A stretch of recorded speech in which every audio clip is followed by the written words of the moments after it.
తప్పుడు మాటలను, తప్పుడు బ్రతుకులు, తప్పుడు జీవితాన్ని, పాప జీవితాన్ని అన్నింటినీ దహించగలిగినటువంటి వాడు, అగ్ని ద్వారా మనల్ని శుద్ధి చేయగలిగిన వాడు. దేవునికి స్తోత్రం. హల్లెలూయా.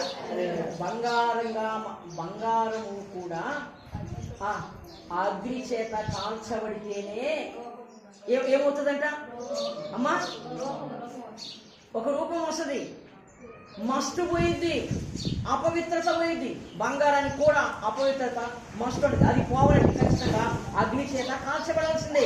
అలాగనే మనం కూడా పరిశుద్ధ జీవితానికి రావాలంటే, మనకున్నటువంటి అపవిత్రత పోవాలంటే మనం కూడా అగ్ని చేత కాల్చబడాలి.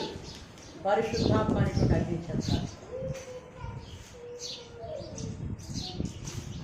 ఇప్పుడు ఎప్పుడైతే ఈ నిప్పుతో కాల్చాడు, తగిలిందో, ఆ పెదవులకు తగిలిందో ఏమైపోయిందంట? నీ